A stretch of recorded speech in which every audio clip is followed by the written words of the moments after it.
સુરત શહેરના Sachin police station વિસ્તારમાંથી Activa moped ચોરી કરતા બે ઇસમને એક્ટિવા મોપેડ જેની કિંમત ₹40,000ના મુદ્દામાલ સાથે પકડી પાડતી Udhna police surveillance team. Surat શહેર પોલીસ કમિશનર અનુપમસિંહ ગહેલોત તથા ખાસ police commissioner Wabang Jamir sector 1 સાહેબ તથા નાયબ police commissioner Shri Bhagirath Gadhvi zone 2 તથા નાયબ police commissioner Chirag Patel C division નાઓએ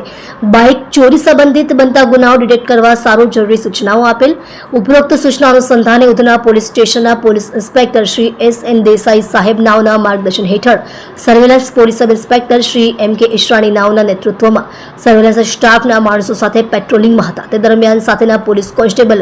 Vijayji શ્રવણજી તથા પોલીસ કોન્સ્ટેબલ વિક્રમભાઈ રૂખડભાઈ નાઓની સંયુક્ત બાતમીના આધારે સચિન પોલીસ સ્ટેશનના એક્ટિવા મોપેડ ચોરીના આરોપીઓ સલમાન ફિરોઝ પઠાણ ઉંમર વર્ષ 22 ધંધો મજૂરી રહે મદીના મસ્જિદની પેલી ગલીમાં લીંબાયત સુરત શહેર તથા સંજય બાબુલાલ પવાર ઉંમર વર્ષ 45 ધંધો મજૂરી રહે ઘર નંબર 65 મૈસુરી પાર્ક સોસાયટી ગોડાદરા નહેરની બાજુમાં ગોડાદરા સુરત શહેર મૂળ વતન ગામ બારડો તાલુકો જલગાંવ મહારાષ્ટ્ર નાઓને એક્ટિવા મોપેડ જેનો રજિસ્ટર્ડ નંબર GJ05MK6577 જેની કિંમત ₹40,000ની મત્તાના મુદ્દામાલ સાથે પકડી પાડી ઉપરોક્ત ઇસમો વિરુદ્ધમાં BNS કલમ 35(1) મુજબ કાર્યવાહી કરી ઉપરોક્ત પોલીસ કર્મચારીઓએ ખૂબ જ સારી અને પ્રશંસનીય કામગીરી કરેલ છે.